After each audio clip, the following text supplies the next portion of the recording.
Assalamualaikum para sedulur, Alhamdulillah kita berjumpa kembali. Di kesempatan ini, kami akan mengajak panjenengan berpetualang di negara Ethiopia, di mana negara ini disebut-sebut sebagai gerbangnya pintu neraka. Sebelum kita lanjut, kami berharap panjenengan berkenan untuk subscribe channel ini. Oke, langsung saja kita mulai.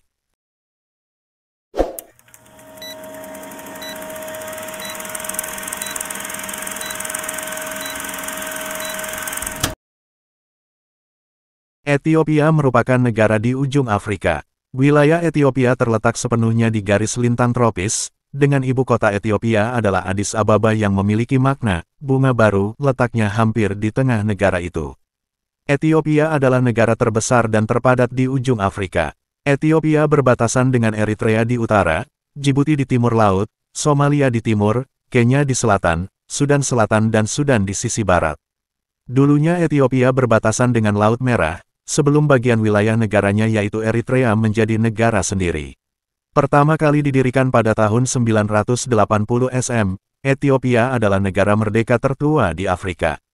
Ini juga merupakan negara terpadat kedua di Afrika dengan populasi lebih dari 106 juta orang, menjadikannya negara kedua setelah Nigeria. Ethiopia juga berdiri sebagai satu-satunya negara Afrika yang tidak pernah dijajah. Dipastikan bahwa kopi pertama kali ditemukan di Ethiopia dan menyebar ke seluruh dunia melalui perdagangan budak dan cara lainnya. Ada beberapa penjelasan tentang bagaimana hal itu ditemukan. Salah satu kisahnya adalah seorang penggembala kambing di Ethiopia pada abad ke-9 memperhatikan betapa bersemangatnya kambing-kambingnya setiap kali mereka makan dari semak tertentu. Hal ini mendorongnya untuk mencoba mengunyah buah dari semak. Dia membawa buah-buahan ini ke biara dan seorang biksu melemparkannya ke dalam api. Aromanya yang memikat menarik perhatian biksu lain dan buahnya dilarutkan dalam air panas, menghasilkan secangkir kopi pertama di dunia. Dalol di Depresi Danakil di Ethiopia, memegang rekor dunia untuk suhu rata-rata tertinggi di lokasi yang dihuni. Suhu rata-rata tahunannya, yang tercatat antara tahun 1960 dan 1966 adalah 35 derajat Celcius 95 derajat Fahrenheit. Suhu rata-rata maksimum harian yang tercatat pada periode yang sama adalah 41 derajat Celcius 106 derajat Fahrenheit. Gunung berapi Erta Ale di Ethiopia memiliki danau lava terpanjang yang ada sejak tahun 1906. Dikenal secara lokal sebagai pintu gerbang menuju neraka, karena suhunya yang sangat panas. Nama gunung berapi Erta Ale diambil dari bahasa Afar dan diterjemahkan sebagai The Gunung Merokok. Ini adalah salah satu gunung berapi paling aktif di dunia. Dari segi ketinggian di atas permukaan laut, Addis Ababa berdiri sebagai ibu kota tertinggi di Afrika dan ibu kota tertinggi keempat di dunia dengan ketinggian 2,335 meter 7,726 kaki di atas permukaan laut. Addis Ababa, rumah dari Uni Afrika, berarti bunga baru dalam bahasa Amharik. Negara ini merupakan lokasi penemuan Lucy, fosil cikal bakal manusia modern tertua di dunia. Fosil nenek moyang manusia modern yang berusia 3,2 juta tahun tersebut ditemukan oleh Donald C. Johansson, ilmuwan yang berasal dari Amerika Serikat, di wilayah Afar, Ethiopia, pada tahun 1974.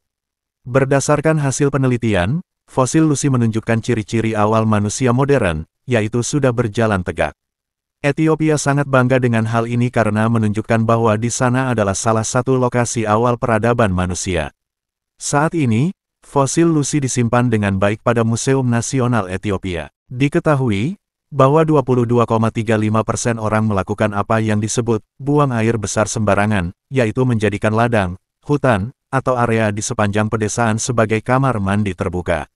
Dalam komunitas ini, kotoran manusia dicuci oleh hujan ke sungai, mata air, kolam, dan rawa, tempat di mana banyak orang mengumpulkan air minum mereka. Keluarga yang meminum air yang terkontaminasi ini mengalami penyakit yang ditularkan melalui air dan membayar biaya mahal untuk perawatan di klinik dan rumah sakit setempat. Buang air besar sembarangan merupakan penanda kemiskinan yang ekstrim.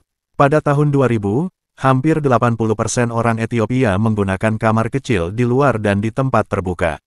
15 tahun kemudian, angka itu turun menjadi 22,35%. Kalender Ethiopia punya jumlah hari dalam setahun adalah 12 bulan 30 hari. Itu artinya, Ethiopia mempunyai 13 bulan dalam waktu setahun. Orang Ethiopia juga mengikuti sistem jam yang sangat berbeda. Mereka mengikuti waktu 12 jam yang bertentangan dengan sistem waktu 24 jam yang diikuti oleh seluruh dunia. Ethiopia adalah negara yang penuh dengan festival yang semarak dan penuh warna.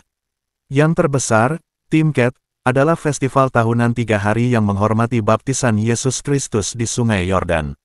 Saat ini para pendeta memindahkan tabot, replika tabut perjanjian, dari setiap gereja dan berbaris menuju sumber air terdekat, tempat pembaptisan komunal dilakukan.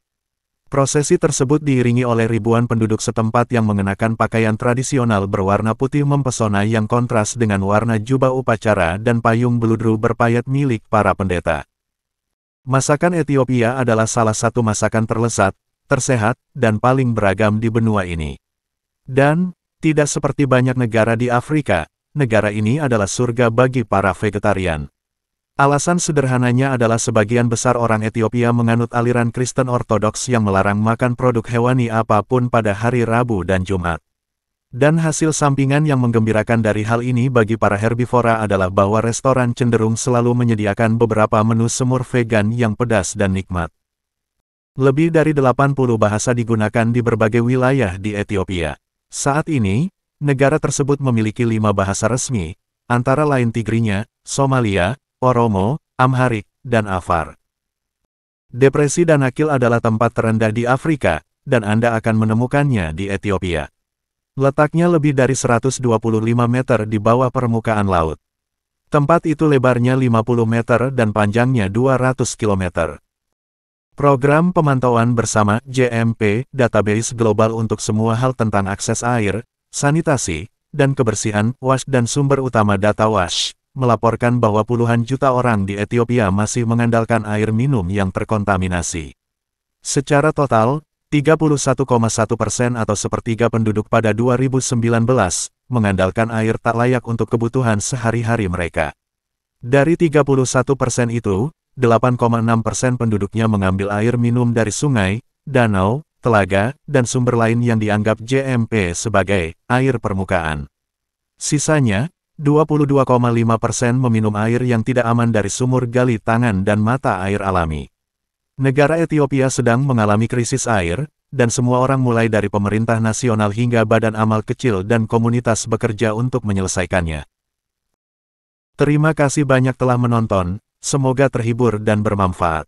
Jika panjenengan berkenan, kami sangat berharap jika panjenengan bersedia untuk subscribe channel ini.